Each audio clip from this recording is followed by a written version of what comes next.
The council chamber fell silent when the human walked in. Ambassador Chun moved with steady steps across the smooth floor, her boots making soft sounds that echoed in the vast space. Around her, representatives from 47 different species watched with eyes that glowed, blinked, or stared from faces that ranged from beautiful to strange. Chun had been to many meetings before, but this one felt different. The air tasted sharp, almost electric. Something important was about to happen.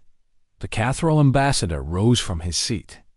His body was tall and thin, covered in scales that shifted between blue and green. When he spoke, his voice came out like wind through metal pipes. "The human arrives at last," he said. "We have been waiting." Chun nodded and took her place at the circular table. The seat had been made for her species, which was kind. Many of the other chairs looked uncomfortable, built for bodies with different shapes and needs. "Thank you for inviting Earth to this gathering," Chun said. "We are honored to be here." A sound like grinding rocks came from the left. The Morvith representative was laughing. His people were ancient, older than most civilizations in the known galaxy. They looked like living stone, with bodies that moved slowly but could crush steel with their bare hands. "Honored," the Morvith rumbled. "You should be terrified, little human. Do you know why we called you here?" Chun kept her face calm. She had trained for years to represent Earth among the stars. Nothing would make her show fear, even if she felt it. "I assume you will tell me," she said. The Cathral ambassador sat back down.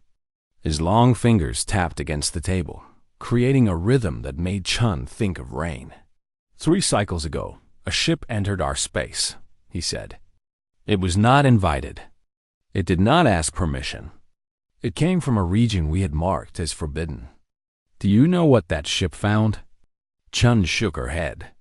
Earth had only been part of the galactic community for 20 years. There were still many secrets they had not learned. "The Devourers," said a new voice. This came from Ambassador Ixtal, whose species looked almost human, but with silver skin and eyes like polished glass. "The ship found evidence of the Devourers. After 10,000 years of silence, they are waking up." The room erupted in noise. Some species made sounds of fear. Others showed anger. A few sat perfectly still, which Chun had learned meant they were deeply troubled. She waited for the noise to die down. Then she asked the obvious question: "What are the Devourers?"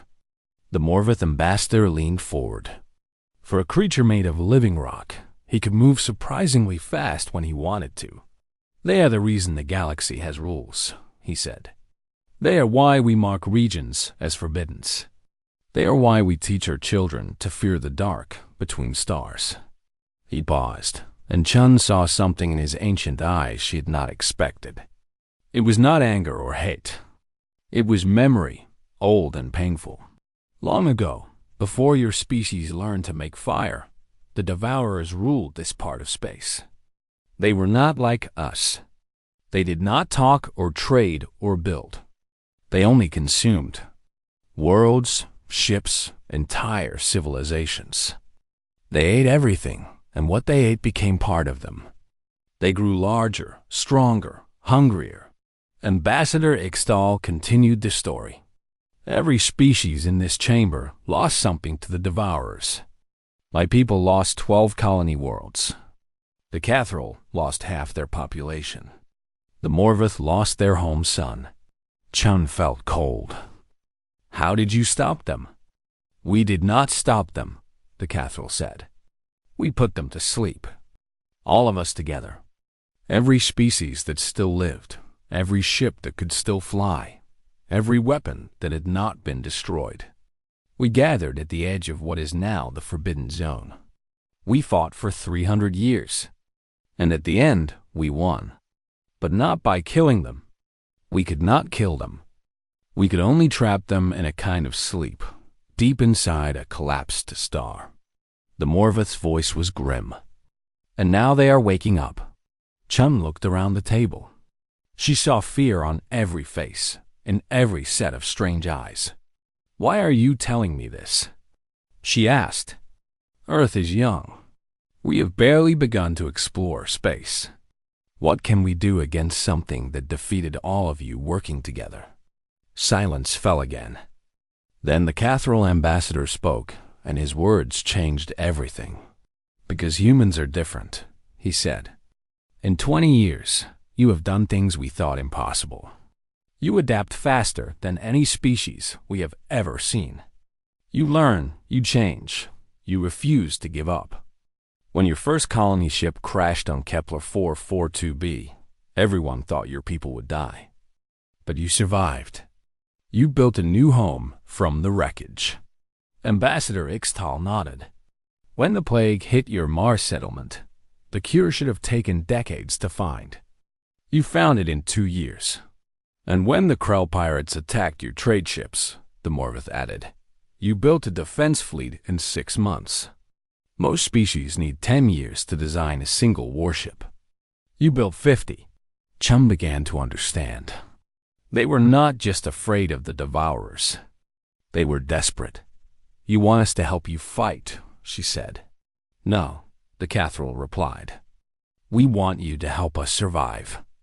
Because if the Devourers wake fully, this time there will be no victory.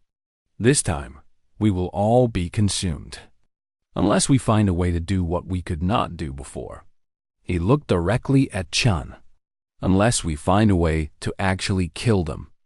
And we think humans might know how." Hen spent 3 days reading everything the Council would share about the Devourers. The files were old, some of them translated to dozens of languages before reaching human words. But the message was clear. The Devourers were not just dangerous. They were extinction made real. She sat in her quarters aboard the Council station, watching data scroll across her screen. The Devourers had no fixed form. They changed shape, adapting to whatever fought them. Weapons that worked once never worked twice. They learned faster than any computer, faster than any living mind. But they had weaknesses. They had to have weaknesses. Nothing was truly invincible. A knock came at her door. Chun looked up to see Captain Sarah Mitchell standing in the doorway. Mitchell commanded the ESS Perseverance, Earth's newest exploration vessel. She was tall, with dark skin and eyes that had seen more of space than most humans ever would. "Ambassador," Mitchell said, "I heard you called for me." Chun nodded and gestured to a chair. "The Council wants Earth's help. They think we can find a way to kill the Devourers." Mitchell sat down slowly. "Can we?" "I don't know," Chun admitted, "but I've been reading their records. Do you know what I noticed?" "Tell me." "Every species here fought the Devourers the same way. They used their biggest weapons, their strongest shields, their best technology. They threw everything at the problem." Mitchell waited. She knew Chun well enough to let her finish. "But humans don't just use technology," Chun continued. "We use tricks. We cheat. We find the weird angle nobody else thought of." A slow smile crossed Mitchell's face. "You want to try something crazy?" "I want to try something they would never expect," Chun corrected. "The Devourers adapt to weapons. They learn from attacks. But what if we don't attack them? What if we make them attack themselves?" Mitchell leaned forward. "I'm listening." Chun pulled up an image on her screen. It showed the structure of a Devourer at the molecular level, taken from ancient scans. "Look at this. They consume matter and energy to grow. But they don't just eat randomly. They target high-energy sources first. They're drawn to power like moths to flame." "So we give them power," Mitchell said, understanding dawning. "More power than they can handle." "Exactly. The Council tried to contain them in a collapsed star. That was smart. It kept them trapped. But what if we did the opposite? What if we woke them up deliberately in a place where they would consume so much energy so fast that they couldn't control their own growth?" Mitchell stood and paced the small room. "You want to overload them," Force feed them until they burst. The problem is location, Chun said. We need somewhere with massive energy, but far from inhabited systems. And we need to make sure the Devourers wake up there, not somewhere else. What about a hypernova? Mitchell suggested. There's one due to explode in the Sigma cluster. The scientists predicted it will happen within the next 5 years. Chun shook her head. Too unpredictable. We need something we can control. Something we can turn on and off. They both thought in silence. Then Mitchell's eyes went wide. The Dyson experiment, she said. The one Earth was planning to build. Chun felt excitement rush through her. The partial Dyson sphere around the test star in the Helios system. It's not finished, but the energy collectors are in place. We could lure the Devourers there, Mitchell said. Let them think they found easy prey. And when they start to feed, we overload the entire system. Release all the stored energy at once. It would destroy the Dyson structure, Chun warned. Better than letting the Devourers destroy everything else. Chun made her decision. I'll present the plan to the council. But Sarah, this is risky. If it fails, we might just make the Devourers stronger. Or we might kill them, Mitchell countered. Isn't that worth the risk? The council meeting the next day was tense. Chun stood before the assembled representatives and explained the human plan. She used simple words and clear diagrams. Some species understood immediately. Others took longer. The Morvith was the first to speak when she finished. This is madness.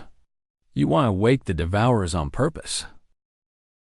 We want to wake them in a trap, Chun corrected. One they won't see coming because it's not a weapon. It's food. More food than they've ever encountered. The Cathral ambassador's scales shifted through several colors. Chun had learned this meant he was thinking hard.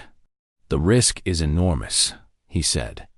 If your plan fails, the Devourers will be free and fully awake. We might not get another chance to trap them. If we do nothing, they'll wake up anyway, Chun pointed out. At least this way, we choose the battlefield. Ambassador Ixtal spoke up. I have reviewed the human calculations. The mathematics are sound. If the Devourers absorb energy at the radar records indicate, and if the Dyson collectors release their full charge simultaneously, the resulting reaction should exceed even their ability to adapt. Should, the Morvith rumbled. You say should, but you do not say will. Nothing is certain, Chun agreed. But doing nothing is certain death. This plan gives us a chance. The debate went on for hours. Some species wanted to try other options first. Some wanted to run, to abandon this part of the galaxy entirely. Some thought humans were too young, too inexperienced, too reckless. But in the end, fear made the decision for them. Fear of the Devourers. Fear of extinction. Fear that grew stronger with each passing day as more sensors detected movement in the Forbidden Zone. The vote was close, but it passed. The human plan would move forward. Captain Mitchell returned to the Perseverance and began gathering a fleet. Not a war fleet, a construction fleet. Ships with tools and materials. Engineers and scientists from a dozen species. They would finish the Dyson structure and prepare the trap. Chun stayed with the council, coordinating efforts. She worked with military commanders to plan evacuation routes in case the plan failed. She worked with scientists to refine the energy calculations. She worked with diplomats to keep dozens of nervous species from panicking. And all the while, she watched the Forbidden Zone. Watched the sensors show more activity, more movement. The Devourers were definitely waking up. 3 months passed. The Dyson structure grew larger, more powerful. The energy collectors now surrounded nearly half the test star. The stored power was enormous. More than enough to run Earth for 1,000 years. More than enough, they hoped, to destroy the Devourers. But there was still one problem. How do you make a predator come to you? How do you lure something that has no fear, no curiosity, only hunger? The answer came from an unexpected source. A young human engineer named David Park was working on the energy collectors when he noticed something strange. The collectors gave off a specific frequency when they charged. It was invisible to most sensors, but it would light up like a beacon to anything that fed on energy. "It's like ringing a dinner bell," Park explained to Mitchell. "The Devourers will feel this from light years away." Mitchell smiled. "Then let's ring it loud." They powered up the collectors to full capacity.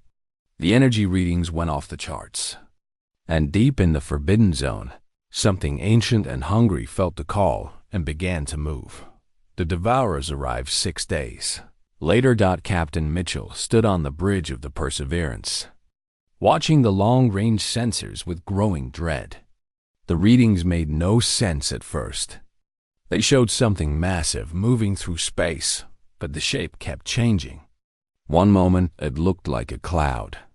The next, it seemed solid. Then it split into pieces, then merged back together. "How many are there?" she asked her sensor officer. Lieutenant Chun, no relation to the ambassador, stared at his screens. "I can't tell, Captain. The readings suggest anywhere from 1 to 1,000. They might be individual creatures, or they might be one organism with many parts. Distance? 2 light years and closing.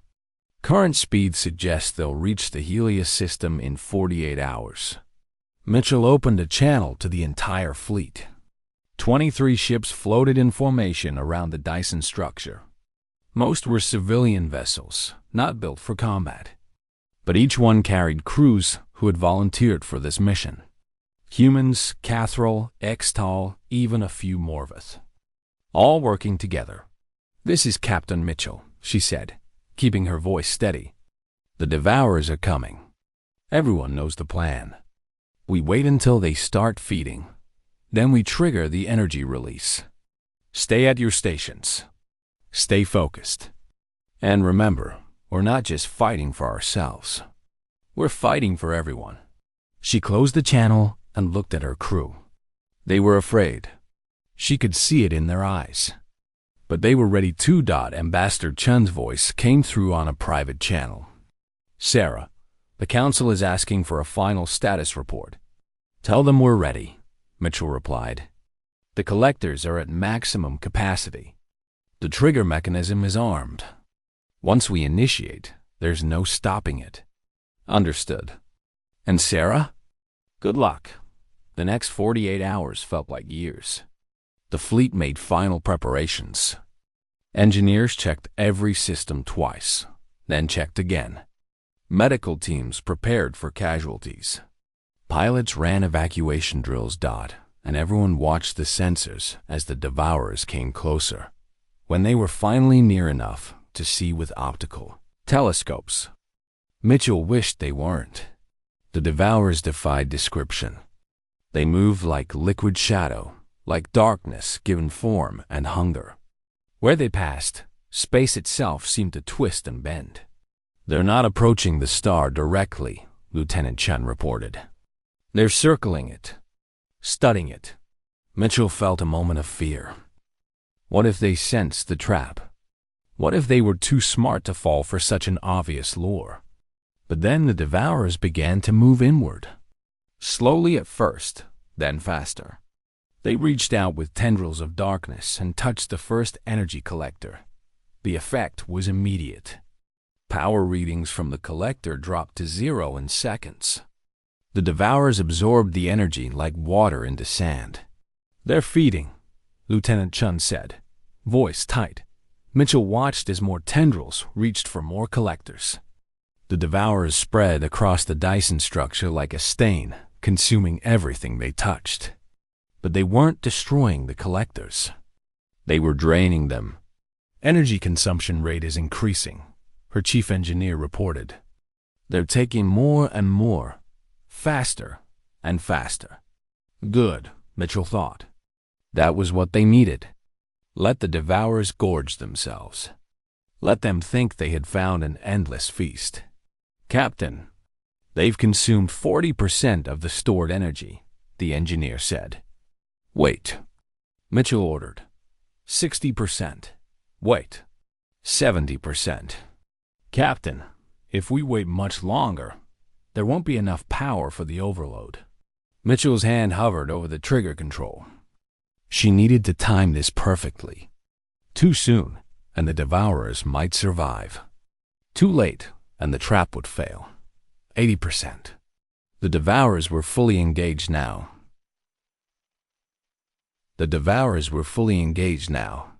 Their entire mass wrapped around the Dyson structure, feeding, growing.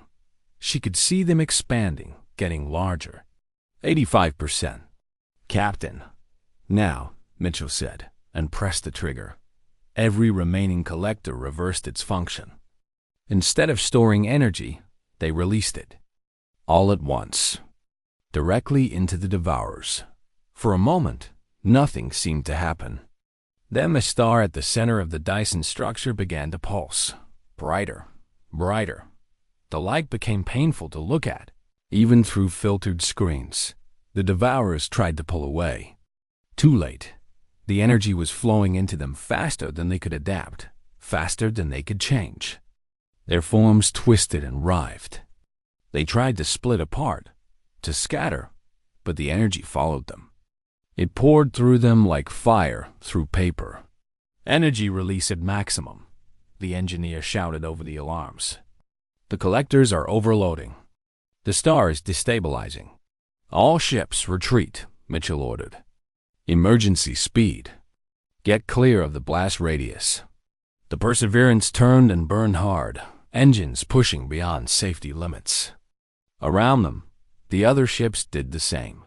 They ran from the growing light, from the massive energy release that was consuming the devourers and everything around them. Mitchell looked back once. The star had gone supernova. Not naturally, but forced by the massive energy release. The light was blinding.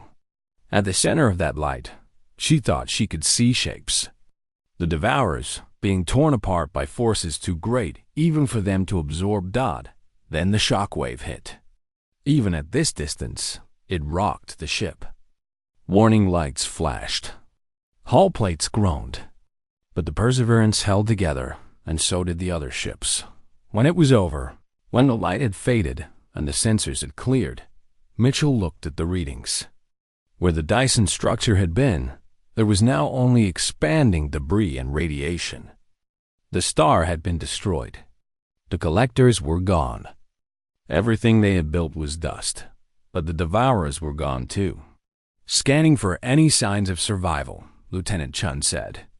He worked his controls, checked every frequency, looked for any trace of movement or life. Nothing, Captain. No energy signatures matching the devourers. No movement. No nothing. They're gone. The cheer went up on the bridge. Mitchell allowed herself a small smile. They had done it. They had killed something that the entire galaxy thought was UNKILLABL. Her communications officer spoke up. Captain, we're receiving messages from the council station. They saw everything. They're asking for confirmation. Mitchell opened the channel to Ambassador Chun. We got them. The devourers are dead. She could hear the relief in the ambassador's voice. The council is receiving your censored data now. They're comparing it to their ancient records. So far, everything confirms what you're saying. No traces remain. How are they taking it? Mitchell asked. They're shocked, Chun replied.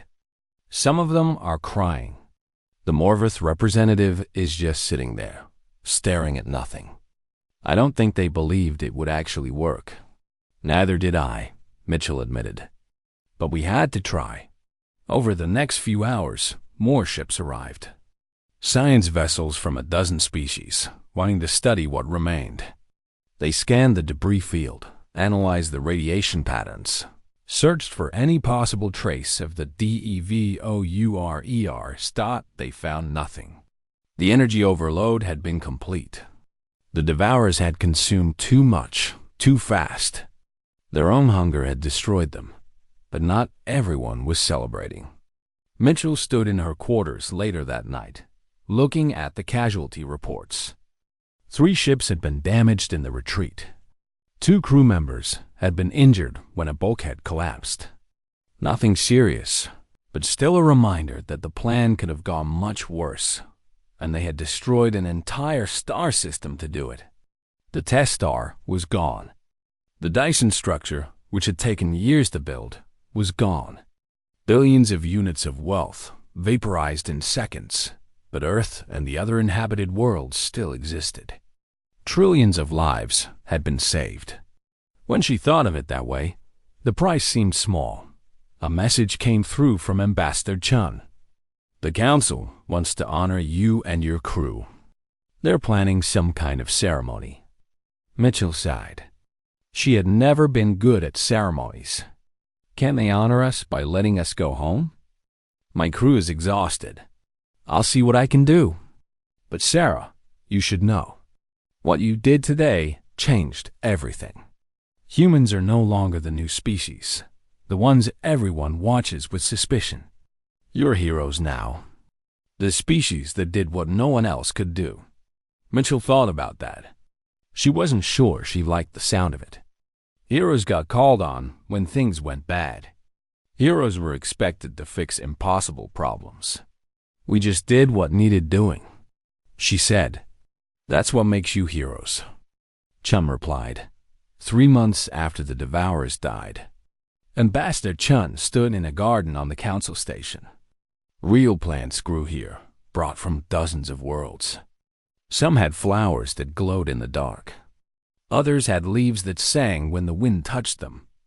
It was a place of peace, built to remind everyone what they were protecting. She was not alone. Captain Mitchell stood beside her, along with Engineer David Park. All 3 wore formal uniforms, earth blue with silver trim. They had just come from the ceremony, where the council had given them medals and made speeches about courage and sacrifice. I hate speeches, Mitchell said quietly. Chun smiled. They mean well. They mean well and they talk forever, Park added. That Morvith representative went on for an hour. I thought he might still be talking if someone hadn't reminded him to breathe. Morvith don't breathe, Chun pointed out. That explains a lot. They stood in comfortable silence for a while. Then Mitchell asked the question that had been on her mind for weeks. What happens now? The Devourers are gone. We're not needed anymore. Chun had been thinking about that too. The council offered Earth a permanent seat. Full membership. We would have equal say in all decisions. That's good, isn't it? Park asked. It's complicated, Chun replied.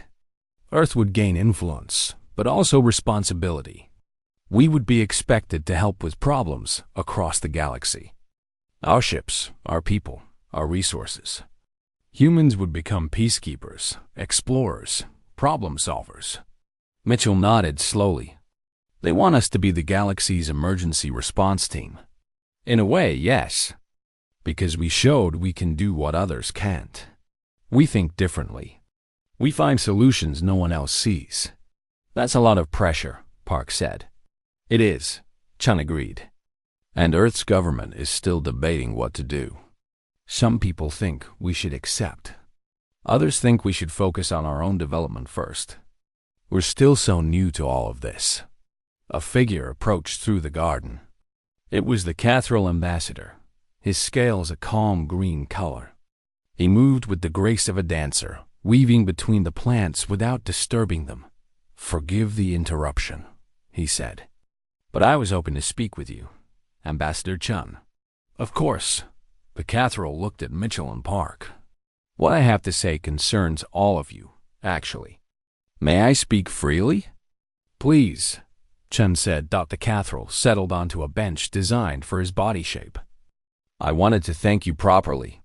Not with speeches and medals, but with truth. When we first invited humans to the council, many species were against it. They thought you were too primitive, too violent, too unpredictable. We can be all those things, Mitchell said with a slight smile. Yes, but that is not all you are. You are also creative and brave and stubbornly optimistic. When we told you about the Devourers, I expected you to be afraid. And you were, but you did not let fear stop you. You asked how to win, not how to survive. He paused, his scales shifting to a deeper shade. My people remember the first war against the Devourers. We remember the despair we felt when we realized we could not kill them, only trap them. For 10,000 years, we lived with the knowledge that our solution was temporary. That one day they would wake up and we would have to face them again. But now they're gone, Park said. Now they are gone, the Catherall agreed. Because humans refuse to accept that some problems have no solution. You looked at an impossible situation and asked, what if? That is your gift to the galaxy. Chun felt a warm feeling in her chest. We were just doing what anyone would do. No, the Catherall said gently. That is where you are wrong. Most species, when faced with the impossible, accept it. Humans do not. Humans push harder. Humans find another way. Mitchell crossed her arms. That sounds nice, but it's not always a good thing. Sometimes humans push too hard. Sometimes we break things that should not be broken. True, the Catherall acknowledged. But is it not better to push and sometimes fail than to never push at all? The galaxy has become comfortable. We have had peace for so long that we forgot how to fight. We forgot how to innovate. We forgot how to take risks. And then we showed up, Chun said. And then you showed up. Young and reckless and full of ideas we had never considered. At first, we thought you would mature and become like us. Now I realize we were wrong. We do not want you to become like us. We want to learn from you. Park laughed nervously. That's a scary thought. Humans teaching the galaxy. Perhaps, the Catherall said. But consider what you have already taught us.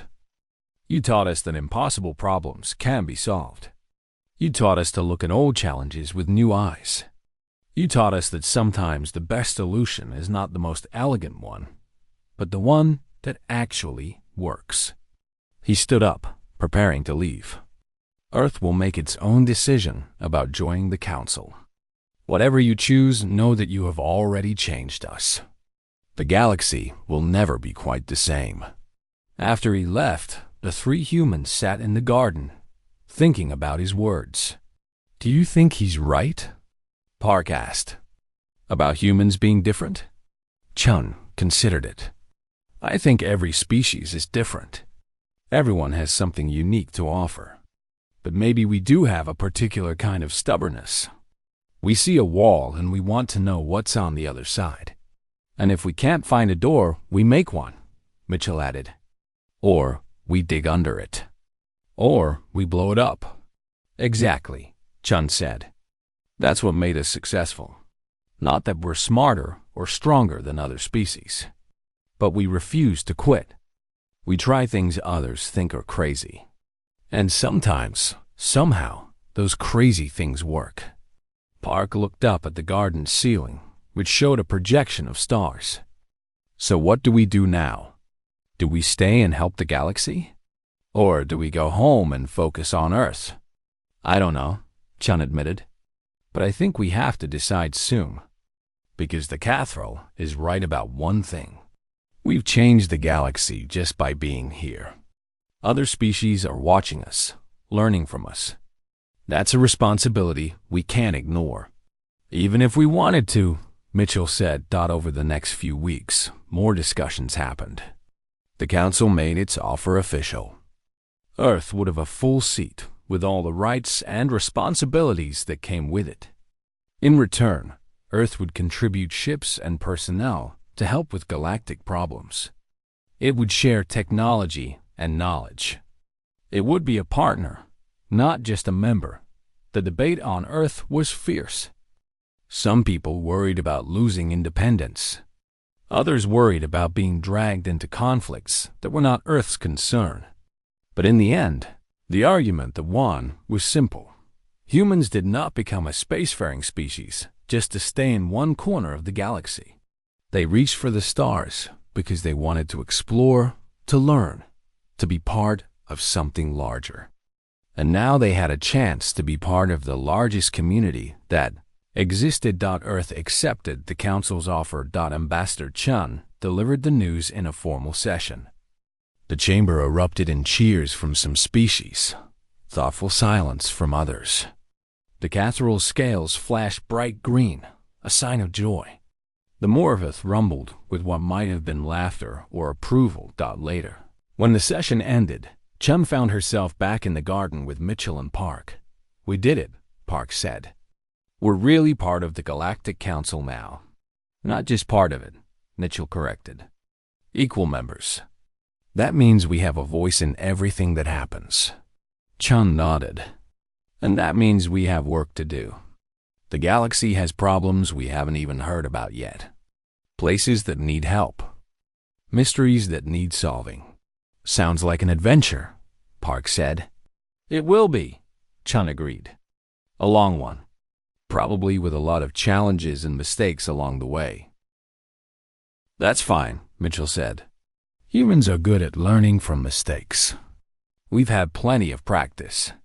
They looked out at the stars together, thinking about the future. It was uncertain and probably difficult. There would be conflicts and misunderstandings. There would be times when the partnership was tested, but there would also be discoveries and friendships. There would be new worlds to explore and new ideas to share. There would be moments when humans and aliens worked together to achieve something neither could do alone. And when the next impossible problem arose, when the next threat appeared that seemed too large to face, Earth would be ready.